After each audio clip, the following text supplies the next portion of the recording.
ਸੱਚੇ ਪਾਤਸ਼ਾਹ ਜੀ ਮਹਾਰਾਜ ਨੇ ਕਦੇ ਵੀ ਜਿਨ੍ਹਾਂ ਸਤਿਗੁਰਾਂ ਨੇ ਉਹ ਧਰਮ ਦਾ ਕਰਮ ਜਿਹੜਾ ਸੀ ਉਸ ਸਮੇਂ ਜੰਝੂ ਪਹਿਨਣ ਦਾ ਉਹ ਨਹੀਂ ਪਹਿਨਿਆ ਤੇ ਆ ਰੱਖੜੀ ਮਹਾਰਾਜ ਬਣਾਉਗੇ। ਉਹ ਮਹਾਰਾਜ ਸੱਚੇ ਪਾਤਸ਼ਾਹ ਜੀ ਨੇ ਪਾਂਡਿਆਂ ਨੂੰ ਕਿਹਾ ਸੀ ਕਿ ਉਹ ਸਾਨੂੰ ਜੰਝੂ ਦਿਓ ਜਿਹੜਾ ਮਹਾਰਾਜ ਕਹਿੰਦੇ ਅੱਗ ਸਾੜ ਨਾ ਸਕੇ, ਪਾਣੀ 'ਚ ਗਲੇ ਨਾ, ਮੈਲਾ ਨਾ ਹੋਵੇ। ਇਹ ਧਾਗੇ ਦਾ ਜਿਹੜਾ ਕੱਚਾ ਜੰਝੂ ਹੈ ਇਹ ਨਹੀਂ ਅਸੀਂ ਪਾਉਣਾ।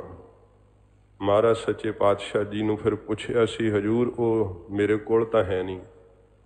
ਮਹਾਰਾਜ ਸੱਚੇ ਪਾਤਸ਼ਾਹ ਜੀ ਨੇ ਫਿਰ ਸੱਚ ਦਾ ਜਨੇਊ ਕਿਹਾ ਸੀ, ਨਾ ਇਹੋ ਟੁੱਟੈ ਨਾ ਮਲ ਲੱਗੈ, ਨਾ ਇਹੋ ਜਲੈ ਨਾ ਜਾਏ, ਧਨ ਸੋ ਮਾਨਸ ਨਾਨਕਾ ਜੋ ਗੱਲ ਚੱਲੈ ਪਾਏ। ਜਿਨ੍ਹਾਂ ਸਤਿਗੁਰਾਂ ਨੇ, ਕਿਉਂਕਿ ਉਸ ਸਮੇਂ ਦੇ ਧਰਮ ਦਾ ਕਰਮ ਅੱਜ ਵੀ ਹਿੰਦੂ ਮੱਤ ਵਿੱਚ ਇਵੇਂ ਹੀ ਕੀਤਾ ਜਾਂਦਾ ਹੈ ਨਾ, ਪਰ ਹਜ਼ੂਰ ਸਿੱਖ ਧਰਮ ਦੇ ਬਾਨੀ ਧੰਨ ਗੁਰੂ ਨਾਨਕ ਸਾਹਿਬ ਸੱਚੇ ਪਾਤਸ਼ਾਹ ਜੀ ਮਹਾਰਾਜ ਜੀ ਨੇ ਉਹ ਜੰਝੂ ਨਹੀਂ ਸਤਿਗੁਰਾਂ ਜੀ ਨੇ ਪਹਿਨਿਆ, ਇਨਕਾਰ ਕਰ ਦਿੱਤਾ। ਮਹਾਰਾਜ ਜੀ ਨੇ ਕਿਹਾ ਕਿ ਇਹ ਕੇਵਲ ਦਿਖਾਵਾ ਹੈ, ਪਰ ਲੋਕ 'ਚ ਇਹਦੇ ਨਾਲ ਕੁਝ ਨਹੀਂ ਸੌਰ ਸਕਦਾ ਹੈ। ਸੱਚੇ ਪਾਤਸ਼ਾਹ ਨੇ ਸੱਚੇ ਨਾਮ ਦਾ ਧਾਗਾ ਜਿਹੜਾ, ਸੱਚੇ ਨਾਮ ਦਾ ਜੰਝੂ ਜਿਹੜਾ ਹੈ ਉਹ ਪਹਿਨਣ ਵਾਸਤੇ ਮਹਾਰਾਜ ਜੀ ਨੇ ਸਿੱਖਿਆ ਦਿੱਤੀ। ਤੇ ਆਪ ਅੰਦਾਜ਼ਾ ਲਾ ਲਓ, ਜਿਨ੍ਹਾਂ ਸਤਿਗੁਰਾਂ ਨੇ ਉਸ ਸਮੇਂ ਦਾ ਧਰਮ ਦਾ ਕਰਮ ਬੜੇ ਪ੍ਰਪੱਕਤਾ ਵਿੱਚ ਜਿਹੜਾ ਮੰਨਿਆ ਜਾਂਦਾ ਸੀ, ਉਹ ਨਹੀਂ ਸਤਿਗੁਰਾਂ ਜੀ ਨੇ ਅਪਣਾਇਆ ਤੇ ਇਹ ਰੱਖੜੀ ਦਾ ਧਾਗਾ ਮਹਾਰਾਜ ਬਣਾ ਲੂਗੇ। ਤਸਵੀਰਾਂ ਬਣਾ ਕੇ ਪ੍ਰਚਲਿਤ ਕੀਤੀਆਂ ਜਾਂਦੀਆਂ, ਇਹ ਤਸਵੀਰਾਂ ਖਾਲਸਾ ਜੀ ਸੱਚੀਆਂ ਨਹੀਂ ਹਨ। ਸਤਿਗੁਰਾਂ ਜੀ ਦਾ ਰੂਪ ਤਸਵੀਰਾਂ ਨਹੀਂ ਬਿਆਨ ਕਰ ਸਕਦੀਆਂ। ਆਪਣੇ ਇਤਿਹਾਸ ਨੂੰ ਸੁਣਨਾ ਤੇ ਪੜ੍ਹਨਾ ਭੁੱਲ ਜਾਓਗੇ, ਅੰਧਕਾਰ ਦੇ ਖੂਹ ਵਿੱਚ ਡਿੱਗ ਜਾਓਗੇ। ਕਿਉਂਕਿ ਜੇ ਫਿਲਮਾਂ, ਨਾਟਕਾਂ ਤੇ ਤਸਵੀਰਾਂ ਦੇ ਆਸਰੇ ਆਪਣਾ ਇਤਿਹਾਸ ਭਾਲੋਗੇ ਨਾ, ਫਿਲਮਾਂ ਤੇ ਨਾਟਕਾਂ ਨੂੰ, ਤਸਵੀਰਾਂ ਨੂੰ ਉਹ ਬਣਾਉਂਦੇ ਆ ਜਿਹੜੇ ਗੁਰਮਤਿ ਤੋਂ ਪਤਿਤ ਹਨ। ਉਹਨਾਂ ਨੂੰ ਕੁਛ ਗੁਰਮਤਿ ਦੀ ਸੋਝੀ ਨਹੀਂ, ਭਾਵੇਂ ਕਿ ਉਹਨਾਂ ਦਾ ਤੇ ਆਪ ਦਾ ਬਿਜ਼ਨਸ ਵੈ, ਵਪਾਰ ਵੈ, ਵਪਾਰ ਦੇ ਲਈ ਉਹ ਕਰਦੇ ਹੈ। ਤੇ ਫਿਰ ਸਿੱਖ ਉਹਨਾਂ ਕਿ ਸੀਮਤ ਜਿਹਾ ਰਹਿ ਜਾਂਦਾ, ਬੁੱਧ ਸਕੀਰਣ ਹੋ ਜਾਂਦੀ ਹੈ। ਤੇ ਆਪਾਂ ਉਹਨਾਂ ਤਸਵੀਰਾਂ, ਫਿਲਮਾਂ ਦੇ ਆਸਰੇ ਤੇ ਹੀ ਸਮਝ ਲੈਂਦੇ ਹਾਂ ਕਿ ਇਵੇਂ ਹੀ ਹੋਵੇਗਾ। ਫਿਰ ਸਾਧ ਸੰਗਤ ਜੀ ਹੋਰ ਤਰਕ ਦਿੱਤੀ ਜਾਂਦੀ ਹੈ ਰੱਖੜ ਪੁੰਨਿਆਂ ਦਾ। ਕਹਿੰਦੇ ਜੀ ਬਾਬਾ ਬਕਾਲਾ ਸਾਹਿਬ ਵੀ ਐਡਾ ਵੱਡਾ ਜੋੜ ਮੇਲਾ ਲੱਗਦਾ, ਉਹ ਰੱਖੜ ਪੁੰਨਿਆਂ ਦਾ ਮੇਲਾ ਕਿਉਂ ਲੱਗਦਾ ਫਿਰ ਉੱਥੇ? ਗੁਰੂ ਪਿਆਰੇ ਖਾਲਸਾ ਜੀ, ਇਹ ਤਾਂ ਕੋਈ ਚੇਤੇ ਨਹੀਂ ਕਰਦਾ ਕਿ ਮੱਖਣ ਸ਼ਾਹ ਮਹਾਨ ਸਿੱਖ ਨੇ ਗੁਰੂ ਨਾਨਕ ਦੇਵ ਸੱਚੇ ਪਾਤਸ਼ਾਹ ਜੀ ਦੇ ਨਾਮੇ ਸਰੂਪ ਧੰਨ ਗੁਰੂ ਤੇਗ ਬਹਾਦਰ ਸੱਚੇ ਪਾਤਸ਼ਾਹ ਜੀ ਮਹਾਰਾਜ ਨੂੰ ਪ੍ਰਗਟ ਕਰਨ ਦੀ ਸੇਵਾ ਕੀਤੀ ਸੀ। ਮੱਖਣ ਸ਼ਾਹ ਜਦੋਂ ਗਿਆ ਸੀ ਬਾਬਾ ਬਕਾਲਾ ਸਾਹਿਬ, ਇੱਥੇ 22 ਮੰਜੀਆਂ ਲੱਗੀਆਂ ਹੋਈਆਂ ਸੀ। ਉਹਨੇ ਕਿਹਾ ਕਿ ਮੈਂ ਹੁਣ ਕਿਹਨੂੰ ਸੱਚਾ ਗੁਰੂ ਮੰਨਾਂ? ਤੇ ਫਿਰ ਸਭ ਦੇ ਅੱਗੇ ਮੋਹਰਾਂ ਅਰਪਣ ਕੀਤੀਆਂ, ਸਾਖੀ ਸਤਸੰਗੀਆਂ ਸੁਣੀਆਂ, ਮੈਂ ਦੁਹਰਾਵਾਂਗਾ ਨਹੀਂ, ਪਰ ਕਿਸੇ ਵੀ ਉਸ ਦੇ ਮਨ ਦੀ ਗੱਲ ਨਾ ਦੱਸੀ। ਗੁਰੂ ਤੇਗ ਬਹਾਦਰ ਸਾਹਿਬ ਜੀ ਨੂੰ ਵੀ ਭੇਟ ਕਰਕੇ ਮੋਹਰਾਂ ਮਨ ਦਾ ਫੁਰਨਾ ਕੀਤਾ, ਪਰ ਸਤਿਗੁਰੂ ਜੀ ਵੀ ਆਪਣੇ ਧਿਆਨ ਵਿੱਚ ਮਸਤ ਰਹੇ। ਜਦੋਂ ਮੱਖਣ ਸ਼ਾਹ ਨੇ ਇਹ ਮਨ ਵਿੱਚ ਸੰਕਲਪ ਕੀਤਾ ਕਿ ਗੁਰੂ ਸਾਹਿਬ ਫਿਰ ਇੱਥੇ ਹੋਣਗੇ ਹੀ ਨਹੀਂ ਸ਼ਾਇਦ, ਫਿਰ ਮਨ ਨੇ ਅੰਦਰੋਂ ਵਿਵੇਕ ਜਾਗਿਆ ਕਿ ਮਨਾ ਗੁਰੂ ਹਰਿਕ੍ਰਿਸ਼ਨ ਸਾਹਿਬ ਦੇ ਬਚਨ ਝੂਠ ਹੋ ਸਕਦੇ ਕਦੇ? ਬਾਬਾ ਬਸਹਿ ਗ੍ਰਾਮ ਬਕਾਲੇ, ਇਹ ਤਾਂ ਗੁਰੂ ਜੀ ਨੇ ਵਾਕ ਕਹੇ ਆ ਜੋਤੀ ਜੋਤ ਸਮਾਉਣ ਲੱਗਿਆ। ਤੇਰੇ ਹੀ ਮਾੜੇ ਭਾਗ ਆ, ਤੈਨੂੰ ਗੁਰੂ ਜੀ ਦਾ ਦਰਸ਼ਨ ਨਹੀਂ ਹੋ ਰਿਹਾ। ਮਨ 'ਚ ਸ਼ੰਕਾ ਸੀ ਨਾ ਕਿ ਮੈਨੂੰ ਪਤਾ ਲੱਗੇ ਹੁਣ ਗੁਰੂ ਜੀ ਮੇਰੇ ਮਨ ਦਾ ਉੱਤਰ ਦੇਣ, ਪਰ ਮਹਾਰਾਜ ਜੀ ਆਪ ਦੱਸਣ। ਸਤਿਗੁਰੂ ਤਾਂ ਗੁਰੂ ਤੇਗ ਬਹਾਦਰ ਸਾਹਿਬ ਜੀ ਕਿਵੇਂ ਆਪ ਮਹਾਰਾਜ ਜੀ ਨਹੀਂ ਦੱਸਦੇ ਸੱਚੇ ਪਾਤਸ਼ਾਹ। ਫਿਰ ਸਥਿਤੀ ਇਹੋ ਜਿਹੀ ਬਣ ਗਈ, ਮੱਖਣ ਸ਼ਾਹ ਨੇ ਉੱਠ ਕੇ ਸੰਕਲਪ ਕਰ ਲਿਆ ਕਿ ਇੰਨੇ ਮੇਰੇ ਮਾੜੇ ਭਾਗ, ਜੇ ਮੈਨੂੰ ਗੁਰੂ ਜੀ ਦਾ ਦਰਸ਼ਨ ਨਹੀਂ ਹੁੰਦਾ ਤੇ ਮਨਾ ਸਰੀਰ ਕਾਹਨੂੰ ਰੱਖਣਾ, ਹੁਣ ਸਰੀਰ ਹੀ ਸਮਾਪਤ ਕਰ ਦੀ। ਆਤਮ ਹੱਤਿਆ ਦਾ ਸਿੱਖ ਨੂੰ ਪਾਪ ਹੁੰਦਾ। ਜਹਾਜ਼ ਵਿੱਚ ਵੀ ਸਾਧ ਸੰਗਤ ਜੀ ਜਦੋਂ ਫਸੇ ਹੋਏ ਸੀ, ਭਾਈ ਮੱਖਣ ਸ਼ਾਹ ਜੀ ਮੌਤ ਦੇ ਮੂੰਹ 'ਚ ਹੀ ਜਾ ਰਹੇ ਸੀ ਤੇ ਅਰਦਾਸਾ ਕੀਤਾ ਸੀ ਗੁਰੂ ਨਾਨਕ ਸਾਹਿਬ ਜੀ ਦਾ ਨਾਂ ਲੈ ਕੇ ਤੇ ਹਜੂਰ ਉਸ ਸਮੇਂ ਗੁਰਿਆਈ ਦੇ ਮਾਲਕ ਹੋ ਚੁੱਕੇ ਸਨ ਗੁਰੂ ਤੇਗ ਬਹਾਦਰ ਸਾਹਿਬ ਜੀ ਮਹਾਰਾਜ। ਸਤਿਗੁਰਾਂ ਨੇ ਮੋਢਾ ਲਾ ਕੇ ਇਹਦਾ ਜਹਾਜ਼ ਤੋਰਿਆ ਸੀ ਬਰੇਤੀ 'ਚ ਫਸਿਆ ਹੋਇਆ। ਤੇ ਜਿਸ ਵਕਤ ਇਹਨੇ ਫਿਰ ਸੰਕਲਪ ਮਰਨ ਦਾ ਕੀਤਾ, ਸਤਿਗੁਰਾਂ ਨੇ ਆਪਣੇ ਨੇਤਰ ਖੋਲ੍ਹੇ ਗਰੀਬ ਨਵਾਜ ਜੀ ਨੇ। ਅੰਮ੍ਰਿਤ ਦ੍ਰਿਸ਼ਟੀ ਜਦੋਂ ਮੱਖਣ ਸ਼ਾਹ ਤੇ ਪਈ, ਬਰੂਹਾ ਲੰਘਣ ਹੀ ਲੱਗਾ ਸੀ ਅਜੇ ਨਿਰਾਸ਼ ਹੋ ਕੇ ਕਿ ਮੈਨੂੰ ਗੁਰੂ ਜੀ ਦਾ ਦਰਸ਼ਨ ਨਹੀਂ ਹੋਇਆ। ਸੱਚੇ ਪਾਤਸ਼ਾਹ ਜੀ ਨੇ ਆਖਿਆ, ਉਹ ਮੱਖਣ ਸ਼ਾਹ ਕੀ ਮਨ ਵਿੱਚ ਫੁਰਨੇ ਉਠਾਈ ਜਾਂਦਾ? ਸਾਡੇ ਤਾਂ ਮੋਢੇ ਤੇ ਅਜੇ ਜ਼ਖਮ ਨਹੀਂ ਰਾਜੀ ਹੋਇਆ ਜਿਹੜਾ ਤੇਰਾ ਸਾ ਜਹਾਜ਼ ਤੋਰਿਆ ਸੀ ਬਰੇਤੀ 'ਚ। ਮੱਖਣ ਸ਼ਾਹ ਇੰਨਾ ਬਰਾਗ ਤੇ ਪ੍ਰੇਮ ਵਿੱਚ ਭਿੱਜ ਗਿਆ, ਹਜੂਰ ਦੇ ਚਰਨਾਂ ਤੇ ਢਹਿ ਗਿਆ ਮੱਖਣ ਸ਼ਾਹ। ਤੇ ਸਾਧ ਸੰਗਤ ਜੀ ਕਿੰਨਾ ਚਿਰ ਸੀਸ ਨਾ ਉਠਾ ਸਕਿਆ। ਸਿੱਖ ਦੇ ਪ੍ਰੇਮ ਵਿੱਚ ਹਜੂਰ ਵੀ ਸੱਚੇ ਪਾਤਸ਼ਾਹ ਉਵੇਂ ਹੀ ਸਜੇ ਰਹੇ। ਚਿਰ ਬਾਅਦ ਮੱਖਣ ਸ਼ਾਹ ਨੇ ਸੀਸ ਚੱਕਿਆ, ਆਖਿਆ ਗਰੀਬ ਨਵਾਜ ਸੰਗਤਾਂ ਭਟਕ ਰਹੀਆਂ, ਸਤਿਗੁਰੂ ਆਪ ਕਿਰਪਾ ਕਰਕੇ ਦਰਸ਼ਨ ਦਿਓ। ਮਹਾਰਾਜ ਪਖੰਡੀਆਂ ਨੇ ਬਾਹਰ ਮੰਜੀਆਂ ਲਾ ਲਈਆਂ। ਹਜੂਰ ਨੇ ਕਿਹਾ ਤੈਂ ਸੇਵਾ ਕਰ ਲਈ ਹੈ, ਤੈਂ ਦਰਸ਼ਨ ਪਾ ਲਏ ਹੈ, ਤੈਨੂੰ ਕਿਸੇ ਨਾਲ ਕੀ ਹੈ, ਤੂੰ ਜਾ ਦਰਸ਼ਨ ਕਰ ਲੈ। ਮੱਖਣ ਸ਼ਾਹ ਨੇ ਆਖਿਆ, ਮਹਾਰਾਜ ਇਹ ਤਾਂ ਕਦੇ ਹੋ ਨਹੀਂ ਸਕਦਾ ਕਿ ਆਪ ਗੁਪਤ ਰਹੋ। ਗੁਰੂ ਨਾਨਕ ਸਾਹਿਬ ਦਾ ਨਾਵਾਂ ਸਰੂਪ ਆਪ ਕਦੇ ਗੁਪਤ ਰਹਿ ਨਹੀਂ ਸਕਦੇ। ਸੱਚੇ ਪਾਤਸ਼ਾਹ ਪ੍ਰਗਟ ਤਾਂ ਆਪ ਨੇ ਹੋਣਾ ਹੀ ਹੈ। ਮਹਾਰਾਜ ਮੈਨੂੰ ਸੇਵਾ ਦੇ ਦਿਓ, ਮੇਰਾ ਵੀ ਨਾਮ ਅਮਰ ਹੋ ਜਾਏਗਾ ਕਿ ਮੱਖਣ ਸ਼ਾਹ ਨੇ ਸੇਵਾ ਕੀਤੀ ਹੈ। ਸਿੱਖਾਂ ਕਿਹਾ, ਮੱਖਣ ਸ਼ਾਹ ਗੁਰੂ ਸਾਹਿਬ ਨੇ ਵਾਕ ਕਹੇ ਆ, ਜਿਹੜਾ ਸਾਨੂੰ ਪ੍ਰਗਟ ਕਰੇਗਾ ਉਹਦਾ ਮੂੰਹ ਦਰਗਾਹ 'ਚ ਕਾਲਾ ਕਰਾਂਗੇ। ਪਖੰਡੀ ਕਹਿੰਦੇ ਆਓ ਆਓ ਇੱਧਰ ਸਾਡਾ ਗੁਰੂ ਪੂਰਾ ਹੈ। ਤੇ ਗੁਰੂ ਸਾਹਿਬ ਜੀ ਕਹਿੰਦੇ ਜਿਹੜਾ ਸਾਨੂੰ ਪ੍ਰਗਟ ਕਰੇਗਾ ਉਹਦਾ ਦਰਗਾਹ 'ਚ ਮੂੰਹ ਕਾਲਾ ਕਰਾਂਗੇ। ਉਹ ਇਸ ਕਰਕੇ ਵਾਕ ਕਹੇ ਸੀ ਕਿਉਂਕਿ ਕਈ ਸ਼ੰਕਾ ਕਰਦੇ ਕਿ ਮਹਾਰਾਜ ਨੇ ਵਾਕ ਕਿਉਂ ਕਹੇ। ਮਾਤਾ ਨਾਨਕੀ ਜੀ ਨੇ ਵੀ ਕੁਝ ਸਿੱਖਾਂ ਨੂੰ ਬਾਹਰ ਪ੍ਰੇਰ ਕੇ ਭੇਜਤਾ ਕਿ ਇਹ ਪਖੰਡੀ ਜੋ ਸੰਗਤਾਂ ਨੂੰ ਭਰਮਾ ਰਹੇ ਹੈ। ਤੇ ਸਿੱਖੋ ਜਾਓ ਤੁਸੀਂ ਵੀ ਦੱਸੋ ਕਿ ਗੁਰੂ ਤੇਗ ਬਹਾਦਰ ਸਾਹਿਬ ਤਾਂ ਗੁਰਿਆਈ ਦੇ ਮਾਲਕ ਅੰਦਰ ਸਜੇ ਬੈਠੇ। ਮਹਾਰਾਜ ਜੀ ਨੂੰ ਪਤਾ ਲੱਗਾ ਕਿ ਸਾਡੇ ਮਾਤਾ ਜੀ ਨੇ ਸਿੱਖਾਂ ਨੂੰ ਬਾਹਰ ਸੰਗਤਾਂ 'ਚ ਦੱਸਣ ਭੇਜਿਆ। ਹਜੂਰ ਨਾਰਾਜ਼ ਹੋਏ। ਮਹਾਰਾਜ ਨੇ ਸਿੱਖਾਂ ਨੂੰ ਤਾੜਿਆ, ਆਖਿਆ ਸਿੱਖੋ ਜੇ ਸਾਡੇ ਬਾਬਤ ਕਿਸੇ ਨੂੰ ਦੱਸੋਗੇ ਤੇ ਦਰਗਾਹ 'ਚ ਉਹਦਾ ਮੂੰਹ ਕਾਲਾ ਕਰਾਂਗੇ। ਮਹਾਰਾਜ ਸੱਚੇ ਪਾਤਸ਼ਾਹ ਨੂੰ ਦੱਸਣ ਦੀ ਲੋੜ ਪੈਂਦੀ, ਅਸੀਂ ਗੁਰੂ ਹਾਂ।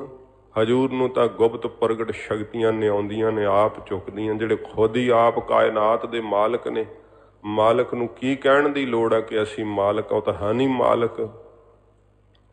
ਜਦੋਂ ਸਿੱਖਾਂ ਕੋਲੋਂ ਪਤਾ ਲੱਗਾ ਤੇ ਮੱਖਣ ਸ਼ਾਹ ਜੀ ਦੀ ਇੰਨੀ ਨਿਮਰਤਾ, ਐਡੇ ਵੱਡੇ ਅਮੀਰ ਜਗੀਰਦਾਰ, 500 ਸਿਪਾਹੀ ਸਨ ਕੋਲ, ਪਰ ਇੰਨੀ ਨਿਮਰਤਾ ਰੱਖੀ ਮਹਾਰਾਜ ਦੇ ਵਾਕ ਸੱਤ ਕਰਨ ਲਈ। ਹਜੂਰ ਦੇ ਘਰ ਵਿੱਚ ਜਿੱਥੇ ਲੰਗਰ ਬਣਦਾ ਉੱਥੇ ਤਵੇ ਦੀ ਕਾਲਖ ਲਾ ਕੇ ਮੂੰਹ ਤੇ ਮੜ ਲਈ। ਤੇ ਸਤਿਗੁਰੂ ਜੀ ਦੇ ਸਾਹਮਣੇ ਆ ਕੇ ਮੱਖਣ ਸ਼ਾਹ ਨੇ ਆਖਿਆ, ਮਹਾਰਾਜ ਆਪ ਨੇ ਦਰਗਾਹ 'ਚ ਮੂੰਹ ਕਾਲਾ ਕਰਨਾ, ਮੈਂ ਇੱਥੇ ਹੀ ਕਰ ਲਿਆ, ਆਪ ਕਿਰਪਾ ਕਰਕੇ ਪ੍ਰਗਟ ਹੋ ਜਾਓ। ਸਿੱਖ ਦੀ ਨਿਮਰਤਾ ਅੱਗੇ ਹਜੂਰ ਬੋਲ ਨਹੀਂ ਸਕੇ।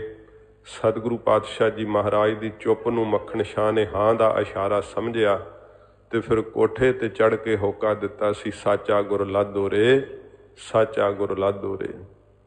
ਉਹ ਜੋੜ ਮੇਲਾ ਤਾਂ ਅਸੀਂ ਜਿਹੜਾ ਹੈ ਇਤਿਹਾਸ ਚੇਤੇ ਨਹੀਂ ਕਰਦੇ ਤੇ ਸਮਝਦੇ ਹਾਂ ਕਿ ਇਹ ਤਾਂ ਰੱਖੜ ਪੁੰਨਿਆਂ ਦਾ ਤਿਉਹਾਰ ਹੈ। ਸਾਧ ਸੰਗਤ ਜੀ, ਜਿਹੜੀ ਰੱਖੜੀ ਆਪਾਂ ਵੇਖੀਏ ਤੇ ਉਹਨਾਂ ਦਾ ਤਰਕ ਹੈ ਕਿ ਇਹ ਭੈਣ ਵੱਲੋਂ ਰਕਸ਼ਾ ਬੰਧਨ ਹੁੰਦਾ ਹੈ, ਜਿਹੜੀ ਹੈ ਰੱਖਿਆ ਹੁੰਦੀ ਹੈ ਭਰਾ ਦੀ। ਆਪ ਵੇਖੋ ਕੱਚਾ ਧਾਗਾ ਕਦੇ ਰੱਖਿਆ ਕਰ ਸਕਦਾ ਹੈ? ਸਤਿਗੁਰਾਂ ਜੀ ਨੇ ਸਾਨੂੰ ਰਕਸ਼ਾ ਬੰਧਨ ਕੀ ਦਿੱਤਾ ਹੈ? ਮਹਾਰਾਜ ਨੇ ਕਿਹਾ ਗੁਰ ਕਾ ਸ਼ਬਦ ਰਖਵਾਰੇ। ਰਖਵਾਰੇ ਸ਼ਬਦ ਨਹੀਂ ਕਿਹਾ, ਸ਼ਬਦ ਰੱਖਿਆ ਕਰਦਾ ਹੈ। ਚੌਕੀ ਚੌਗਿਰਦ ਹਮਾਰੇ, ਮਹਾਰਾਜ ਕਹਿੰਦੇ ਸ਼ਬਦ ਇਹੋ ਜਿਹੀ ਰੱਖਿਆ ਕਰਦਾ ਕਿ 4 ਸ਼ਫੇਰੇ ਹੀ ਰੱਖਿਆ ਦਾ ਕਾਰ ਬਣਾ ਦਿੰਦਾ ਹੈ। ਹੋਰ ਦੁਸ਼ਮਣ ਤਾਂ ਕੀ ਸਾਧ ਸੰਗਤ ਜੀ, ਕੋਈ ਗੁਪਤ ਵੀ ਰੂਹ ਨੇੜੇ ਨਹੀਂ ਆ ਸਕਦੀ। ਸ਼ਬਦ ਦੀ ਏਡੀ ਵੱਡੀ ਸ਼ਕਤੀ ਹੈ। ਇਹ ਸ਼ਬਦ ਰੱਖਿਆ ਬੰਧਨ ਹੈ ਜਿਹੜਾ ਸਤਿਗੁਰੂ ਜੀ ਨੇ ਸਾਨੂੰ ਵਾਹਿਗੁਰੂ ਮੰਤਰ ਦਿੱਤਾ, ਇਹ ਰਕਸ਼ਾ ਬੰਧਨ ਹੈ। ਮੂਲ ਮੰਤਰ ਦਿੱਤਾ ਸੱਚੇ ਪਾਤਸ਼ਾਹ ਨੇ, ਇਹ ਰਕਸ਼ਾ ਬੰਧਨ ਹੈ। ਫਿਰ ਸਤਿਗੁਰਾਂ ਜੀ ਨੇ ਸਾਨੂੰ ਸ਼ਸਤਰ ਰੱਖਿਆ ਬੰਧਨ ਦਿੱਤਾ। ਸ਼ਸਤਰ ਕਿਵੇਂ ਰੱਖਿਆ ਕਰਦਾ ਹੈ? ਸ਼ਸਤਰ ਤਾਂ ਪੈ ਰਿਹਾ ਹੀ ਹੋਵੇ ਤੇ ਜਿਹੜੇ ਕੋਈ ਮਨ 'ਚ ਵੀ ਮਾੜਾ ਖਿਆਲ ਹੋਵੇ ਉਹ ਵੀ ਲਾਗੇ ਨਹੀਂ ਆਉਂਦਾ। ਅਸੀਂ ਕਈ ਵਾਰੀ ਵੇਖਿਆ, ਜਦੋਂ ਹੁਣ ਤਾਂ ਪਤਾ ਨਹੀਂ ਚਿਰ ਹੋ ਗਿਆ ਜਨਤਕ ਥਾਵਾਂ 'ਤੇ ਸਫ਼ਰ ਕੀਤਿਆਂ, ਕਦੇ ਪੰਜਾਬ ਵਿੱਚੋਂ ਬੱਸ 'ਤੇ ਹੀ ਚੜ੍ਹ ਜਾਣਾ ਨਾ ਦਿੱਲੀ ਜਾਣ ਵਾਸਤੇ, ਵੱਡੀ ਸ੍ਰੀ ਸਾਹਿਬ ਪਾ ਕੇ ਬੈਠੇ ਹੋਣਾ ਤੇ ਸਾਰੀ ਬੱਸ ਭਰੀ ਹੋਣੀ, ਲਾਗੇ ਖਲੋਤੇ ਹੋਣਾ ਲੋਕਾਂ ਨੇ, ਬਹਿਣਾ ਨਹੀਂ ਕਿਸੇ ਨੇ ਡਰਦਿਆਂ ਲਾਗੇ। ਜੇ ਕਹਿਣਾ ਵੀ ਭਾਈ ਬਹਿ ਜਾਓ, ਨਹੀਂ ਨਹੀਂ ਬਾਬਾ ਜੀ ਕੋਈ ਗੱਲ ਨਹੀਂ, ਕੋਈ ਗੱਲ ਨਹੀਂ। ਤੇ ਜੇ ਕਿਰਪਾਨ ਨਹੀਂ ਪਾਈ ਤੇ ਤੁਹਾਨੂੰ ਕਿਸੇ ਨੇ ਬਹਿਣ ਨੂੰ ਥਾਂ ਹੀ ਨਹੀਂ ਦੇਣਾ। ਸ਼ਸਤਰ ਦਾ ਪ੍ਰਭਾਵ ਏਡਾ ਜ਼ਿਆਦਾ ਹੈ। ਆਪਦੀ ਤਾਂ ਰੱਖਿਆ ਸ਼ਸਤਰ ਕਰਦਾ ਹੀ ਹੈ, ਸਾਧ ਸੰਗਤ ਜੀ ਸ਼ਸਤਰ ਦੂਸਰੇ ਦੀ ਵੀ ਰੱਖਿਆ ਕਰਦਾ ਹੈ। ਇਸੇ ਕਰਕੇ ਸਤਿਗੁਰਾਂ ਸਾਨੂੰ ਇਹ ਦੋ ਰਕਸ਼ਾ ਬੰਧਨ ਦਿੱਤੇ ਹੈ। ਨਾ ਅਸੀਂ ਹੁਣ ਸ਼ਬਦ ਦਾ ਰੱਖਿਆ ਬੰਧਨ ਧਾਰਨ ਕਰੀਏ, ਨਾ ਸ਼ਸਤਰ ਧਾਰਨ। ਜੇ ਆਪਾਂ ਫਿਰ ਵੇਖੀਏ ਇਸ ਭਾਰਤ ਵਰਸ਼ ਦਾ ਇਤਿਹਾਸ, ਸਾਧ ਸੰਗਤ ਜੀ, ਇਹ ਰਾਜਪੂਤ ਰਾਜਿਆਂ ਦੇ ਅੰਦਰ ਵੀ ਬੜੇ ਵੱਡੇ ਪੱਧਰ 'ਤੇ ਤਿਉਹਾਰ ਮਨਾਇਆ ਜਾਂਦਾ ਹੈ। ਇਹ ਕੇਵਲ ਬ੍ਰਾਹਮਣਾਂ ਦਾ ਚਲਾਇਆ ਹੋਇਆ ਜਿਹੜੀ ਹੈ ਪੂਜਾ ਪ੍ਰਤਿਸ਼ਠਾ ਚੜ੍ਹਨ ਲਈ ਹੀ ਦੇ ਉਹ ਜਿਹੜੀਆਂ ਉਹਨਾਂ ਦੀਆਂ ਲੜਕੀਆਂ ਹਨ, ਉਹਨਾਂ ਦੀਆਂ ਭੈਣਾਂ ਹਨ, ਰਾਜਿਆਂ ਨੂੰ ਕੁਮਾਰ ਜਿਹੜੇ ਕੁਮਰ ਹੁੰਦੇ ਉਹਨਾਂ ਨੂੰ ਫਿਰ ਇਹ ਰੱਖਿਆ ਦੇ ਬੰਧਨ ਬੰਨ੍ਹਦੀਆਂ ਹਨ। ਜਿਹੜੀ ਹੈ ਧਾਗਾ ਬੰਨ੍ਹਿਆ ਜਾਂਦਾ ਹੈ, ਮਠਿਆਈ ਹੁੰਦੀ ਹੈ। ਫਿਰ ਕੁਝ ਕਹਿੰਦੇ ਹੈ ਕਿ ਵੇਖੋ ਜੇ ਨਹੀਂ ਹੈ ਤਾਂ ਕੋਈ ਨਹੀਂ, ਇਹਨਾਂ ਇਸ ਬਹਾਨੇ ਹੀ ਇਹ ਆਖੇ ਲੜਕੀਆਂ ਦੀ ਭੈਣਾਂ ਦੀ ਮਦਦ ਹੋ ਜਾਂਦੀ ਹੈ। ਮਦਦ ਤੁਸੀਂ ਮਨਮਤ ਕਰਕੇ ਕਰਨੀ ਹੈ, ਉਵੇਂ ਕਰ ਦਿਓ।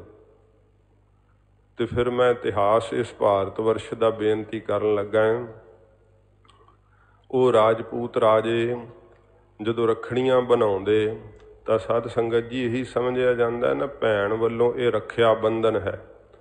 ਜਿਨ੍ਹੇ ਰੱਖਿਆ ਬੰਧਨ ਬੰਨਿਆ, ਰਾਜਪੂਤ ਰਾਜੇ ਆਪਣੀਆਂ ਓਨੀਆਂ ਹੀ ਭੈਣਾਂ ਦੀਆਂ, ਉਹਨਾਂ ਹੀ ਪੁੱਤਰੀਆਂ ਦੀ ਰੱਖਿਆ ਨਹੀਂ ਕਰ ਸਕੇ। ਜਦੋਂ ਅਕਬਰ ਵਰਗੇ ਰਾਜੇ ਆ ਕਰਕੇ ਢੁਕੇ ਬਰਾਤ ਲੈ ਕੇ ਇਹਨਾਂ ਦੇ ਰਾਜਾਂ ਦੇ ਅੰਦਰ, ਤੇ ਜ਼ਬਰਦਸਤੀ ਵੇਖ ਲਓ, ਉਹ ਯੋਧਾ ਰਾਣੀ ਜਿਹੜੀ ਸੀ ਅਕਬਰ ਦੇ ਘਰੇ ਵਿਆਹੀ ਸੀ ਨਾ, ਇਹ ਜਿੰਨੇ ਅੱਗੋਂ ਜਹਾਂਗੀਰ ਵੀ ਰਾਜਪੂਤਣੀ ਦੇ ਪੇਟ ਤੋਂ ਜੰਮਿਆ ਸੀ, ਸ਼ਾਹਜਹਾਂ ਵੀ, ਨਰੰਗੇ ਦਾ ਪੁੱਤਰ ਵੀ, ਬਹਾਦਰ ਸ਼ਾਹ ਵੀ ਰਾਜਪੂਤਣੀ ਦੇ ਪੇਟ ਤੋਂ ਹੀ ਜੰਮਿਆ ਸੀ। ਇਹ ਸਭ ਰਾਜਪੂਤਣੀਆਂ ਦੇ ਪੁੱਤਰ ਹੋਏ ਆ ਮੁਗਲ ਬਾਦਸ਼ਾਹ, ਕਿਉਂਕਿ ਇਹਨਾਂ ਨੇ ਰਾਜਪੂਤਾਂ ਦੀਆਂ ਇਸਤਰੀਆਂ ਜਿਹੜੀਆਂ ਸੀ ਉਹ ਜ਼ਬਰਦਸਤੀ ਵਿਆਹੀਆਂ ਸੀਗੀਆਂ। ਤੇ ਜਿਨ੍ਹਾਂ ਦੇ ਹੱਥਾਂ 'ਤੇ ਗੁੱਟਾਂ 'ਤੇ ਰੱਖੜੀਆਂ ਬੰਨ੍ਹਦੀਆਂ ਰਹੀਆਂ, ਉਹ ਹੀ ਹੱਥ ਰੱਖਿਆ ਨਾ ਕਰ ਸਕੇ। ਯੋਧਾ ਰਾਣੀ ਕਦੋਂ ਅਕਬਰ ਦੇ ਵਸਣਾ ਚਾਹੁੰਦੀ ਸੀ, ਕਿੱਥੇ ਉਹਦੀ ਉਮਰ 16 ਸਾਲ ਤੇ ਅਕਬਰ ਕਿੰਨੀ ਉਮਰ ਹੋ ਗਈ ਸੀਗੀ, ਤੇ ਨਹੀਂ ਸੀ ਜਾਣਾ ਚਾਹੁੰਦੀ। ਪਰ ਉਹਦੇ ਪਿਤਾ ਨੇ ਕਿਹਾ ਹੁਣ ਤੈਨੂੰ ਜਾਣਾ ਹੀ ਪੈਣਾ, ਤਾਕਤਵਰ ਹੈ। ਜੇ ਆਪਣੀ ਅਣਖ ਤੇ ਗੈਰਤ ਵਾਸਤੇ ਲੜ ਨਹੀਂ ਸਕੇ, ਮਰ ਨਹੀਂ ਸਕੇ, ਉਸ ਧਾਗਾ ਬੰਨ੍ਹਣ ਵਾਲੀ ਦੀ ਰੱਖਿਆ ਹੀ ਨਹੀਂ ਕਰ ਸਕੇ, ਤੇ ਫਿਰ ਇਹ ਸਾਧ ਸੰਗਤ ਜੀ ਧਾਗਾ ਬੰਨ੍ਹਣਾ ਕੀ, ਕਿਵੇਂ ਇਹ ਸਹੀ ਠਹਿਰਾਇਆ ਜਾ ਸਕਦਾ ਹੈ। ਸਤਿਗੁਰਾਂ ਜੀ ਨੇ ਜੋ ਮਹਾਰਾਜ ਜੀ ਨੇ ਖਾਲਸਾ ਸਾਜਿਆ ਨਾ, ਸਾਧ ਸੰਗਤ ਜੀ, ਇਸ ਦੇਸ਼ ਦਾ ਇਤਿਹਾਸ ਹੈ ਕਿ ਇੱਥੋਂ ਆ ਕਰਕੇ ਅਹਿਮਦ ਸ਼ਾਹ ਅਬਦਾਲੀ ਵਰਗੇ, ਨਾਦਰ ਸ਼ਾਹ ਵਰਗੇ ਜਿਹੜੇ ਸੀ, ਉਹ ਜਿੱਥੇ ਮਾਲ ਅਸਬਾਬ ਲੁੱਟਦੇ ਤੇ ਹਜ਼ਾਰਾਂ ਦੀ ਗਿਣਤੀ ਵਿੱਚ ਇੱਥੋਂ ਦੀਆਂ ਬਹੂ ਬੇਟੀਆਂ ਨੂੰ ਉਠਾ ਕਰਕੇ ਨਾਲ ਹੀ ਲੈ ਜਾਂਦੇ, ਤੇ ਗਜਨੀ ਦੇ ਬਾਜ਼ਾਰਾਂ ਵਿੱਚ ਕਬੂਤਰ ਦੀ ਮੁੱਲ ਤਾਂ, ਬਟੇਰੇ ਦਾ ਮੁੱਲ ਤਾਂ 2 ਪੈਸੇ ਪੈਂਦਾ ਸੀਗਾ, ਪਰ ਹਿੰਦੁਸਤਾਨ ਦੇ ਵਿੱਚ ਜੰਮੀ ਔਰਤ ਦਾ ਮੁੱਲ ਉੱਥੇ 1 ਟਕਾ ਪੈਂਦਾ ਸੀ ਗਜਨੀ ਦੇ ਬਾਜ਼ਾਰ ਦੇ ਅੰਦਰ। ਏਡੀ ਬੇਰੁਮਤੀ ਕੀਤੀ ਜਾਂਦੀ ਸੀਗੀ। ਗੁਰੂ ਗੋਬਿੰਦ ਸਿੰਘ ਸੱਚੇ ਪਾਤਸ਼ਾਹ ਦੇ ਖਾਲਸੇ ਨੇ ਰਕਸ਼ਾ ਬੰਧਨ ਮਾਰਿਆ। ਫਿਰ ਇੱਥੇ ਸੱਚੇ ਪਾਤਸ਼ਾਹ ਜੀ ਮਹਾਰਾਜ ਦੇ ਖਾਲਸੇ ਨੇ ਤੇਗ ਦੀ ਧਾਰ ਲੰਘਾਇਆ, ਜਿਹੜਾ ਜਰਵਾਣਾ ਚੜ੍ਹ ਕੇ ਆਇਆ। ਹਜ਼ਾਰਾਂ ਦੀ ਗਿਣਤੀ ਵਿੱਚ ਹਿੰਦੁਸਤਾਨ ਦੀਆਂ ਬਹੂ ਬੇਟੀਆਂ ਛਡਾਈਆਂ, ਜਿਹੜੀਆਂ ਵੇਖਦੀਆਂ ਸੀ ਅਸੀਂ ਆਪਣੇ ਭਰਾਵਾਂ ਦੇ ਰੁੱਖ ਹੱਥਾਂ 'ਤੇ ਗੁੱਟਾਂ 'ਤੇ ਰੱਖੜੀ ਬੰਨ੍ਹੀ ਹੈ, ਪਰ ਉਹਨਾਂ ਸਾਡੀ ਰੱਖਿਆ ਹੀ ਨਹੀਂ ਕੀਤੀ। ਜਰਵਾਣੇ ਉਠਾ ਕਰਕੇ ਲੈ ਜਾਂਦੇ ਰਹੇ, ਇੱਥੋਂ ਤੱਕ ਕਿ ਖਾਲਸਾ ਜਦੋਂ ਉਹਨਾਂ ਦੇ ਘਰੀਂ ਵਾਪਸ ਪਹੁੰਚਾਉਣ ਦਾ, ਤੇ ਕਈ ਇੰਨੇ ਗਰਕੇ ਹੋਏ ਰਾਜਪੂਤ ਰਾਜੇ ਕਹਿੰਦੇ ਹੁਣ ਇਹ ਭ੍ਰਸ਼ਟ ਹੋ ਗਈ, ਇਹਨੂੰ ਹੱਥ ਲੱਗ ਗਏ ਹੈ ਜਿਹੜੇ ਹੈ ਉਹ ਤੁਰਕਾਂ ਦੇ, ਹੁਣ ਨਹੀਂ ਅਸੀਂ ਆਪਣੇ ਘਰ ਵਸਾਉਣਾ।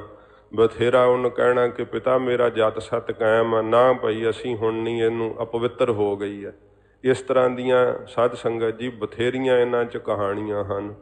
दसो ये जिहड़ा बंधन है ये रक्षा बंधन किवें हो सकता है, एक धागा रक्षा बंधन किवें हो सकता है। पर असी तां साध संगत जी बेनती कर सकते हाँ।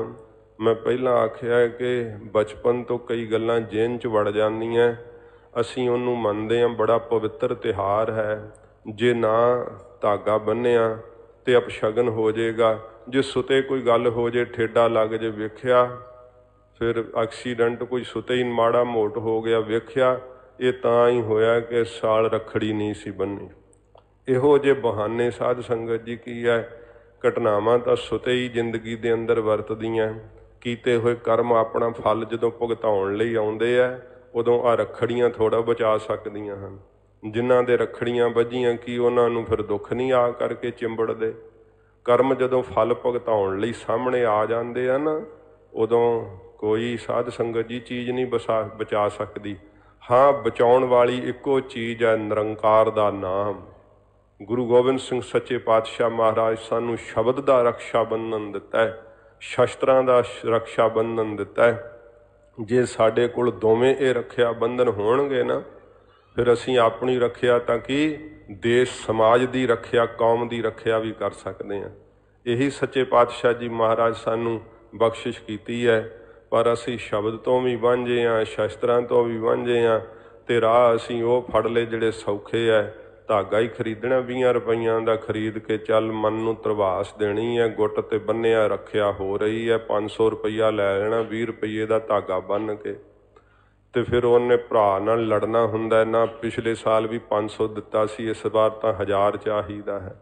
इस तरह दीयां गल्लां साध संगत जी। तो फिर आपां चलो हैरानगी हुंदी है, भावें कई जिहड़े सिख करदे आए हो, महाराज की पालकी साहब नूं भी धागे बन दिंदे है, गोलक ते भी बन्ने हुए। वो जिहड़े पीरां फकीरां दीयां जगह हुंदियां उत्थे रखां बन्नदे हुंदे लोग। गुरु घर इहो जी कोई रवायत नहीं है, क्योंकि उत्थे अपनी मन्नत मनते हैं तो मन्नत बन के तो धागा बन आउंदे है। फिर अगले साल जाके कि मेरी मन्नत पूरी हुई, मैं हुण हरेक साल धागा बन्निया करूँगा। तो होर आप रतनगढ़ साहब तो दर्शन करन तुहाडे चों तुसीं सारे इत्थे ही रहण वाले हो, जांदे ही होवोगे। वो तुसीं वेख्या होना किदां नंबर प्लेटां एक रुख ते सारियां टंगियां हुंदियां सी। उत्थे वो संगत अरदास कर जांदी सी आके कि महाराज जे सानू गड्डी मिली तो असीं भी नंबर प्लेट चढ़ावांगे। ते मार उत्थे उन्ने पत्ते नहीं होने जिन्नियां नंबर प्लेटां टंगियां सीगियां। वो तो महापुरखा ने फिर हटाइयां भी, ये कानू भी मन मत च फसे सारे। फिर महापुरखा ने लवातियां सारियां। दसो उस रुख नाल नंबर प्लेट लाया मतलब भी गड्डी प्राप्त हो जाती है। यह जियां मन मतां चलियां हुईयां। महाराज जी का बाग मैं अगे एक दिन जिक्र किया सीगा। बाग दे विच पिछे साध संगत जी वो रुख हैगा बड़ा पुरातन विशाल, ते उत्थे मैं सैर पिया करदा तो बीबियां पत्ते तोड़ तोड़ के ते लिफाफे च पा रही। मैं ध्यान नहीं दिता, आखिर उन्हें मैनू पुछ ही लिया। कहन लगे बाबा जी इस रुख नाल महाराज ने घोड़ा बन्निया सी। मैं कहा मैनू तो पता नहीं, शायद बन्निया होवे। महाराज सच्चे पातशाह इत्थे रहे है, सतगुरु पातशाह जी महाराज घोड़ा बन्निया होवे तो पर लिखत च तो मैं पढ़िया नहीं है। कहंदे कि इस दे पत्ते खाण नाल असे सारे रोग हट जाते हैं तो बड़ी कृपा हुंदी है। मैं कहा यह भी नहीं मैं सुनिया, मैं तो ये सुनिया कि जपजी साहब के पाठ करन दे नाल रोग हटते हैं तो बड़ी कृपा हो जाती। भी तुसीं इहदे पत्ते खाण नाल कृपा समझदे हो। सच्चे पातशाह जी महाराज दे तां चरनां दी शोह नाले जर्रा जर्रा रुशनाया होया।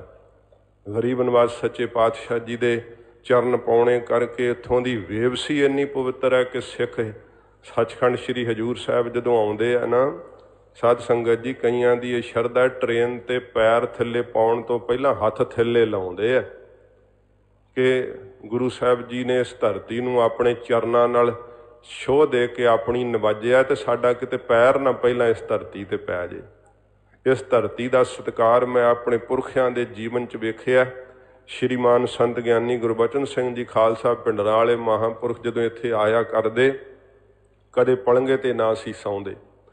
ਕਿਸੇ ਨੇ ਪ੍ਰੇਮੀ ਨੇ ਕਿਹਾ, ਮਹਾਂਪੁਰਸ਼ ਕੋਈ ਆਏ ਸੀ, ਕਹਿਣ ਲੱਗੇ ਮਹਾਰਾਜ ਤੁਸੀਂ ਭੂਮ ਆਸਣ ਹੀ ਲਾ ਕੇ ਕਿਉਂ ਸੌਂਦੇ ਹੋ?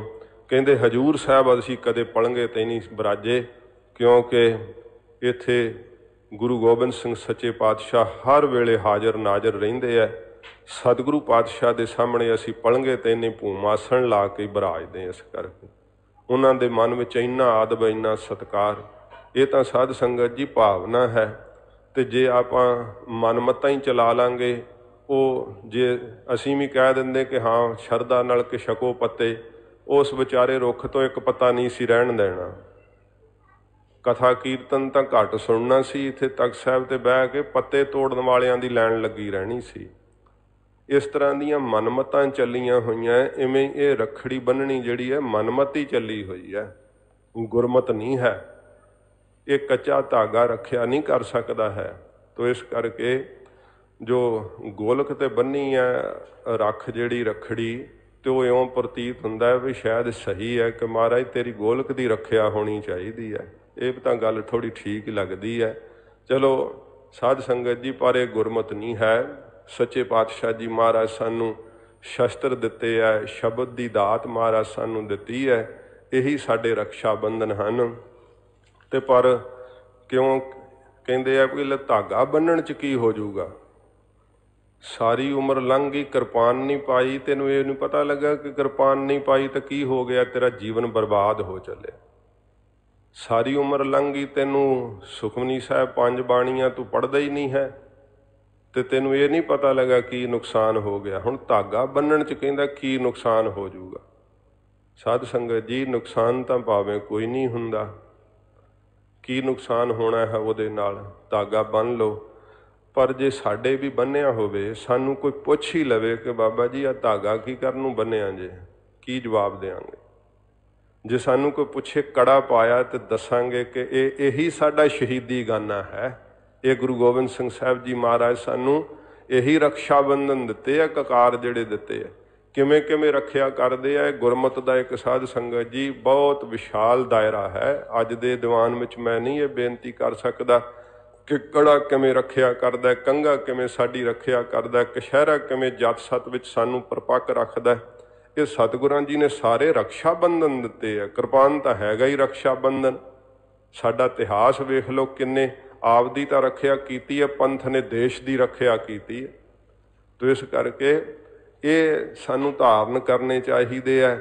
ਖਾਲਸੇ ਦੇ ਸਰੀਰ ਤੇ ਪਹਿਨੀ ਹੋਈ ਕੋਈ ਵੀ ਚੀਜ਼ ਪੁੱਛੋ ਉਹਦਾ ਅਰਥ ਹੈ। ਬੇਫਜ਼ੂਲ ਕੋਈ ਚੀਜ਼ ਨਹੀਂ ਖਾਲਸੇ ਨੇ ਪਹਿਨੀ ਹੋਈ। ਹਰੇਕ ਚੀਜ਼ ਕੋਈ ਸਾਧ ਸੰਗਤ ਜੀ ਸੁਨੇਹਾ ਦੇ ਰਹੀ ਹੈ, ਜਿਹੜਾ ਹੈ ਉਹ ਸੰਸਾਰ ਨੂੰ ਕੁਝ ਨਾ ਕੁਝ ਸਿੱਖਿਆ ਸਮਝਾ ਰਹੀ ਹੈ।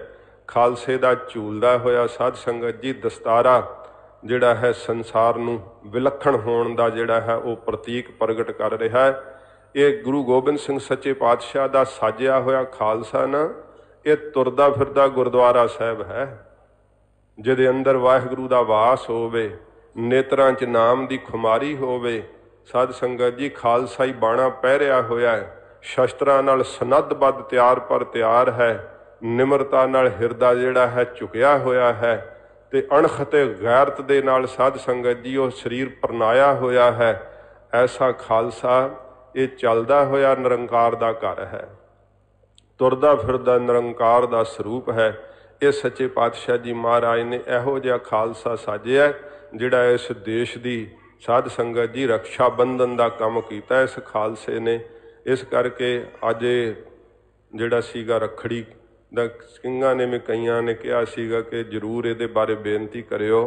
ਤੋ ਸਾਧ ਸੰਗਤ ਜੀ ਕਟਾਕਸ਼ ਦੇ ਬਚਨ ਨਹੀਂ ਮੈਂ ਬੇਨਤੀ ਕੀਤੀ, ਦਲੀਲ ਦੇ ਸਹਿਤ ਬੇਨਤੀ ਕੀਤੀ ਹੈ ਕਿ ਗੁਰੂ ਘਰ ਦੇ ਅੰਦਰ ਜਿਹੜਾ ਹੈ ਨਾ ਉਹ ਸਾਧ ਸੰਗਤ ਜੀ ਇਹਦੇ ਵਾਸਤੇ ਜਿਹੜਾ ਨਾ ਉਹ ਕੋਈ ਵੀ ਜਗ੍ਹਾ ਨਹੀਂ ਹੈ। ਆਪਾਂ ਨੂੰ ਇਹ ਚੀਜ਼ਾਂ ਹੌਲੀ ਹੌਲੀ ਤਿਆਗ ਹੀ ਦੇਣੀਆਂ ਚਾਹੀਦੀਆਂ। ਜੇ ਡਰ ਲੱਗਦਾ ਹੈ ਮਨ ਦੇ ਅੰਦਰ, ਕੋਈ ਵਹਿਮ ਭਰਮ ਹੈ, ਉਹ ਤਾਂ ਫਿਰ ਸਤਿਗੁਰੂ ਜੀ ਦੀ ਬਾਣੀ ਨਾਲ ਹੀ ਨਿਕਲਦਾ ਹੈ, ਸ਼ਬਦ ਨਾਲ ਨਿਕਲਦਾ ਹੈ। ਜੇ ਕੋਈ ਆਪਾਂ ਨਹੀਂ ਹਟਾਂਗੇ ਫਿਰ ਆਉਣ ਵਾਲੀ ਸਾਡੀ ਪੀੜ੍ਹੀ ਕਿਵੇਂ ਹਟੇਗੀ? ਜੇ ਆਪਾਂ ਕਹਿੰਦੇ ਲਿਓ ਜੀ ਸਾਡੇ ਪਿਓ ਦਾਦੇ ਤੋਂ ਮਨਾਉਂਦੇ ਆਉਂਦੇ ਆ, ਇਹ ਕਥਾ ਬਾਅਦ ਖਰੇ ਕਿੱਥੋਂ ਪੜ੍ਹ ਲੈਂਦੇ, ਐਵੇਂ ਦੱਸੀ ਜਾਂਦੇ ਆ, ਚਲੋ ਬੰਨੋ ਕੋਈ ਗੱਲ ਨਹੀਂ, ਪਿਛਲੇ ਸਾਲ ਵੀ ਬੰਨੀ ਸੀ, ਇਸ ਵੀ ਸਾਲ ਵੀ ਬੰਨੋ। ਤਾਂ ਸਾਧ ਸੰਗਤ ਜੀ ਫਿਰ ਆਉਣ ਵਾਲੀਆਂ ਪੀੜ੍ਹੀਆਂ ਕਿਵੇਂ ਹਟਣਗੀਆਂ। ਜਿਹੜੀ ਪਿਓ ਦਾਦੇ ਤੋਂ ਚਲੀ ਆਉਂਦੀ ਚੀਜ਼ ਹੈ ਉਹ ਸਹੀ ਨਹੀਂ ਹੈ, ਜਿਹੜੀ ਗੁਰੂ ਨਾਨਕ ਸਾਹਿਬ ਤੋਂ ਚਲੀ ਆ ਰਹੀ ਮਰਿਆਦਾ ਇਹੀ ਸਹੀ ਹੈ। ਜਿਹੜੀ 10ਵੇਂ ਪਾਤਸ਼ਾਹ ਜੀ ਮਹਾਰਾਜ ਨੇ ਪ੍ਰਪਾਟੀ ਚਲਾਈ ਹੈ ਇਹੀ ਸਹੀ ਹੈ।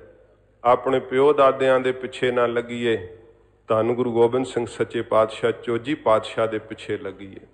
ਗਰੀਬ ਨਵਾਜ਼ ਸਤਿਗੁਰੂ ਜੀ ਤੋਂ ਰਹਿਨੁਮਾਈ ਲਈਏ, ਫਿਰ ਹੀ ਅਸੀਂ ਆਪਣਾ ਜੀਵਨ ਜਿਹੜਾ ਨਾ ਉਹ ਚੜ੍ਹਦੀ ਕਲਾ ਨਾਲ ਜਿਉ ਸਕਾਂਗੇ। ਤੇ ਸੱਚਮੁੱਚ ਹੀ ਜਦੋਂ ਸ਼ਬਦ ਰੱਖਿਆ ਕਰਦਾ ਸਾਨੂੰ ਪ੍ਰਤੀਤ ਹੋਇਆ, ਇਹ ਕੱਚਿਆਂ ਧਾਗਿਆਂ ਦਾ ਸਾਡਾ ਕੀ ਵਿਸ਼ਵਾਸ ਰਹੇਗਾ। ਸੱਚੇ ਪਾਤਸ਼ਾਹ ਜੀ ਨੇ ਸੱਚੇ ਨਾਮ ਦਾ ਸਾਨੂੰ ਬੰਧਨ ਬਖਸ਼ਿਸ਼ ਕੀਤਾ ਹੈ। ਗਰੀਬ ਨਵਾਜ਼ ਸੱਚੇ ਪਾਤਸ਼ਾਹ ਜੀ ਰਹਿਮਤ ਕਰਨ ਅਸੀਂ ਉਸ ਪਿਆਰ ਦੇ ਬੰਧਨ ਵਿੱਚ ਬੱਝੀਏ ਤੇ ਗਰੀਬ ਨਵਾਜ਼ ਸਤਿਗੁਰੂ ਦੀ ਬਖਸ਼ਿਸ਼ ਦੇ ਪਾਤਰ ਬਣੀਏ। ਆਓ ਸ਼ਬਦ ਨਾਲ ਜੁੜੀਏ, ਕਿਉਂਕਿ ਅੱਜ ਤਿਉਹਾਰ ਸੀਗਾ ਕਹਿੰਦੇ, ਤੇ ਤਾਂ ਕਰਕੇ ਬੇਨਤੀ ਕੀਤੀ ਹੈ। ਤੋ ਸਾਧ ਸੰਗਤ ਜੀ, ਗੁਰਮਤਿ ਦੇ ਸੰਸਕਾਰ ਪਰਪੱਕ ਹੋ ਜਾਣ ਤਾਂ ਫਿਰ ਡਰ ਭੈ ਸਭ ਖਤਮ ਹੋ ਜਾਂਦਾ ਹੈ। ਨਿਰੰਕਾਰ ਹੀ ਆਪ ਰੱਖਿਆ ਕਰਦੇ ਪ੍ਰਤੀਤ ਹੁੰਦੇ ਹੈ। ਜਿਹਦੀ ਰੱਖਿਆ ਵਾਹਿਗੁਰੂ ਆਪ ਕਰਦਾ। ਹਜੂਰ ਨੇ ਕਿਹਾ ਵਿੱਚ ਕਰਤਾ ਪੁਰਖ ਖਲੋਵਾ, ਵਾਲ ਨਾ ਵਿੰਗਾ ਹੋਵਾ। ਜਿਸ ਭਰਾ ਦੇ ਰੱਖੜੀ ਬੰਨੀ ਹੈ, ਭੈਣ ਨੇ ਕੀ ਵਿਚਾਰੀ ਅਬਲਾ ਆਪ ਦੀ ਰੱਖਿਆ ਨਹੀਂ ਕਰ ਸਕਦੀ, ਉਹਨੇ ਭਰਾ ਦੀ ਰੱਖਿਆ ਕੀ ਕਰ ਲੈਣੀ ਹੈ। ਇਸ ਕਰਕੇ ਜੇ ਸਾਧ ਸੰਗਤ ਜੀ ਫਿਰ ਇਹ ਵੀ ਸਮਝਿਆ ਜਾਂਦਾ, ਮੇਰੇ ਖਿਆਲ ਆ ਗਿਆ ਕਿ ਜਿਹੜੀਆਂ ਹਨ ਨਾ ਇਸਤਰੀਆਂ, ਇਹ ਇਹੋ ਜਿਹੀ ਕਮਜ਼ੋਰ ਹੁੰਦੀਆਂ ਤੇ ਇਹ ਆਪਣੀ ਰੱਖਿਆ ਆਪ ਨਹੀਂ ਕਰ ਸਕਦੀਆਂ। ਵੀਰ ਤੂੰ ਮੇਰੀ ਰੱਖਿਆ ਕਰੇਂਗਾ, ਇਹ ਵੀ ਗੁਰਮਤਿ ਅਨੁਸਾਰ ਠੀਕ ਨਹੀਂ। ਸੱਚੇ ਪਾਤਸ਼ਾਹ ਨੇ ਕਿਹਾ ਕਿ ਮੇਰਾ ਖਾਲਸਾ ਸ਼ਸਤਰ ਧਾਰੀ ਹੈ। ਬੀਬੀ ਤੇ ਪੁਰਖ ਦੇ ਵਿੱਚ ਸਤਿਗੁਰੂ ਕਹਿੰਦੇ ਸ਼ਸਤਰ ਪਹਿਨਣ 'ਚ ਕੋਈ ਅੰਤਰ ਨਹੀਂ ਭਾਈ। ਸਾਡਾ ਇਤਿਹਾਸ ਹੈ ਕਿ ਮਾਤਾ ਭਾਗੋ ਜੀ ਨੇ 81 ਵੀਰਤਾ ਨਾਲ ਯੁੱਧ ਕੀਤਾ ਸੀ। ਸਿੱਖ ਬੀਬੀਆਂ ਨੇ ਵੀ ਮੈਦਾਨੇ ਜੰਗ ਦੇ ਅੰਦਰ ਜਰਵਾਣਿਆਂ ਨੂੰ ਲੋਹੇ ਦੇ ਚਣੇ ਚਵਾ ਦਿੱਤੇ ਕਿ ਜਿਨ ਅੰਮ੍ਰਿਤ ਛਕਿਆ ਹੁੰਦਾ ਹੈ ਉਹ ਅਬਲਾ ਨਹੀਂ ਹੁੰਦੀ, ਬੇਸਹਾਰਾ ਨਹੀਂ ਹੁੰਦੀ। ਸੱਚੇ ਪਾਤਸ਼ਾਹ ਜੀ ਮਹਾਰਾਜ ਦੇ ਅੰਮ੍ਰਿਤ ਦੀ ਸ਼ਕਤੀ ਤਾਂ ਸਾਡੀਆਂ ਮਾਤਾਵਾਂ ਨੇ, ਸਾਡੀਆਂ ਭੈਣਾਂ ਨੇ ਪ੍ਰਗਟ ਕਰਕੇ ਵਿਖਾਈ ਮੈਦਾਨੇ ਜੰਗ ਦੇ ਅੰਦਰ ਕਿ ਸਾਨੂੰ ਅਬਲਾ ਨਾ ਸਮਝਿਓ। ਮਾਤਾ ਭਾਗੋ ਜੀ ਦੀ ਬੰਦੂਕ ਪਈ ਹੋਈ ਹੈ ਸਾਧ ਸੰਗਤ ਜੀ ਮਾਤਾ ਜੀ ਦੇ ਬੁੰਗੇ ਵਿੱਚ। ਇੱਕ ਵਾਰ ਸ਼੍ਰੀਮਾਨ ਸੰਤ ਬਾਬਾ ਠਾਕੁਰ ਸਿੰਘ ਜੀ ਮਹਾਰਾਜ ਨਾਲ ਦਰਸ਼ਨ ਕਰਨ ਨਾਲ, ਮੈਂ ਬਹੁਤ ਦੇਰ ਦੀ ਗੱਲ ਹੈ, ਕੋਈ 25 ਕੁ ਸਾਲ ਪੁਰਾਣੀ, ਤੇ ਮਹਾਂਪੁਰਖ ਦਰਸ਼ਨ ਕਰ ਰਹੇ ਸੀ। ਬੀਬੀਆਂ ਕੋਲ ਆ ਗਈਆਂ, ਯਾਤਰੂ ਸਨ। ਮਹਾਂਪੁਰਖ ਕਹਿੰਦੇ ਬੀਬੀ ਉਹ ਕਿਰਪਾਨ ਪਾਈ ਹੈ? ਸੁਤੇ ਹੀ ਪੁੱਛ ਲਿਆ ਉਹਨਾਂ, ਕਿਰਪਾਨ ਕਿਸੇ ਨੇ ਵੀ ਪਾਈ। ਕਹਿੰਦੇ ਤੁਸੀਂ ਮਾਤਾ ਭਾਗੋ ਦੀਆਂ ਵਾਰਸ ਕਿਵੇਂ ਬਣ ਸਕਦੀਆਂ? ਆਹ ਬੰਦੂਕ ਵੇਖੋ, ਉਹ 50 ਕਿਲੋ ਦਾ ਤੇ ਵਜਨ ਹੋਊਗਾ ਹੀ ਉਹਦਾ, ਭਾਵੇਂ ਉਹ ਛੁਤਰ ਨਾਲ ਹੈ, ਊਠ ਤੇ ਰੱਖ ਕੇ ਚਲਾਉਣ ਵਾਲੀ, ਘੋੜੇ ਤੇ ਰੱਖ ਕੇ ਚਲਾਉਣ ਵਾਲੀਆਂ ਬੰਦੂਕਾਂ। ਪਰ ਸਾਧ ਸੰਗਤ ਜੀ ਉਸ ਬੰਦੂਕ ਨੂੰ ਚਲਾਉਣ ਵਾਸਤੇ ਵੀ ਬਾਂਹ 'ਚ ਜਾਨ ਚਾਹੀਦੀ ਹੈ। ਅੱਜ ਇਹਨਾਂ ਨੇ ਆ 315 ਜਾਂ 12 ਬੋਰ ਹੀ ਚਲਾਉਂਦੇ ਆ ਨਾ, ਡਰਦੇ, ਕਹਿੰਦੇ ਮੋਢੇ ਨੂੰ ਝਟਕਾ ਵੱਜਦਾ ਹੈ। ਆਹ ਬੰਦੂਕ ਚਲਾਉਣ ਲਈ ਤਾਂ ਫਿਰ ਮੋਢਾ ਫੌਲਾਦਾ ਚਾਹੀਦਾ ਨਾ, ਫਿਰ ਜਿਸ ਦੇ ਨਾਲ ਆਸਰਾ ਦੇਣਾ ਹੈ। ਇਹ ਸਾਧ ਸੰਗਤ ਜੀ ਐਸੀਆਂ ਮਾਤਾਵਾਂ, ਤਾਂ ਹੀ ਤਾਂ ਉਹਨਾਂ ਦੀ ਕੁੱਖ ਤੋਂ ਫਿਰ ਸਰਦਾਰ ਹਰੀ ਸਿੰਘ ਨਲੂਏ ਵਰਗੇ ਜਨਮ ਲੈਂਦੇ ਸੀ। ਤਾਂ ਕਰਕੇ ਕਿਉਂਕਿ ਧਰਤੀ ਉਪਜਾਊ ਹੋਵੇ, ਮਾਂ ਇੰਨੀ ਪਰਪੱਕ ਹੋਵੇ ਗੁਰਸਿੱਖੀ ਦੇ ਸੰਸਕਾਰਾਂ ਦੇ ਅੰਦਰ, ਗੁਰਮਤਿ ਵਿੱਚ ਇੰਨੀ ਪਰਪੱਕ ਹੋਵੇ, ਸ਼ਬਦ ਨਾਲ ਰੰਗਰੇਜ਼ ਹੋਵੇ, ਉਸ ਦੀ ਕੁੱਖ ਤੋਂ ਜਦੋਂ ਜਨਮ ਲਊਗਾ ਕੋਈ ਅਕਾਲੀ ਬਾਬਾ ਫੂਲਾ ਸਿੰਘ ਵਰਗਾ ਸਿਰਲੱਥ ਯੋਧਾ ਹੀ ਜਨਮ ਲਵੇਗਾ। ਇਸ ਕਰਕੇ ਇਹ ਵੀ ਜਿਹੜਾ ਸਾਡੇ ਇਤਿਹਾਸ ਮੁਤਾਬਕ ਠੀਕ ਨਹੀਂ ਬੈਠਦਾ ਕਿ ਇਸਤਰੀ ਅਬਲਾ ਜੀ ਇਹਦੀ ਭਰਾ ਰੱਖਿਆ ਕਰੇਗਾ। ਮਹਾਰਾਜ ਕਹਿੰਦੇ ਆ ਭਾਈ ਮੇਰਾ ਸਿੱਖ ਆਪਣੀ ਰੱਖਿਆ ਆਪ ਕਰੇ, ਸਗੋਂ ਸਮਾਜ ਦੀ ਰੱਖਿਆ ਕਰੇ। ਤੇ ਸਾਡੀਆਂ ਮਾਤਾਵਾਂ ਨੇ, ਸਾਡੀਆਂ ਭੈਣਾਂ ਨੇ ਕਿਵੇਂ ਸਮਾਜ ਦੀ ਵੀ ਰੱਖਿਆ ਕੀਤੀ, ਆਪਣਾ ਖੂਨ ਡੋਲਿਆ, ਸੂਰਬੀਰਾਂ ਦੀ ਤਰ੍ਹਾਂ ਲੜਦੀਆਂ ਹੋਈਆਂ ਉਹ ਸ਼ੇਰਨੀਆਂ ਮਾਵਾਂ ਮੈਦਾਨੇ ਜੰਗ ਦੇ ਅੰਦਰ ਸ਼ਹੀਦ ਹੋਈਆਂ। ਸੂਰਬੀਰਾਂ ਨੂੰ, ਯੋਧਿਆਂ ਨੂੰ ਆਪਣੀ ਕੁੱਖ ਤੋਂ ਜਨਮ ਦਿੱਤਾ। ਇਸ ਕਰਕੇ ਗੁਰਮਤਿ ਅਨੁਸਾਰ ਇਹ ਵੀ ਜਿਹੜਾ ਹੈ ਨਾ, ਇਹਨਾਂ ਦਾ ਖਿਆਲ ਠੀਕ ਨਹੀਂ ਬੈਠਦਾ ਕਿ ਇਸਤਰੀ ਅਬਲਾ ਹੈ। ਸੱਚੇ ਪਾਤਸ਼ਾਹ ਜੀ ਮਹਾਰਾਜ ਕਹਿੰਦੇ ਜਿਨ ਅੰਮ੍ਰਿਤ ਛਕ ਲਿਆ ਉਹ ਅਬਲਾ ਨਹੀਂ, ਕਮਜ਼ੋਰ ਨਹੀਂ, ਉਹ ਸ਼ੇਰ ਹੈ, ਸ਼ੇਰਨੀ ਹੈ ਉਹ ਇਸਤਰੀ।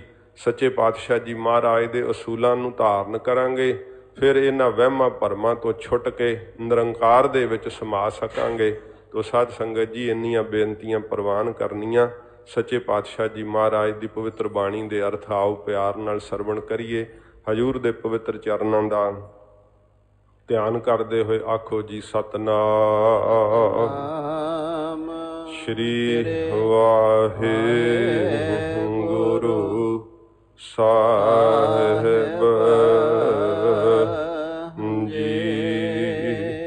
ਸਤਨਾਮ ਸ਼੍ਰੀ ਵਾਹਿਗੁਰੂ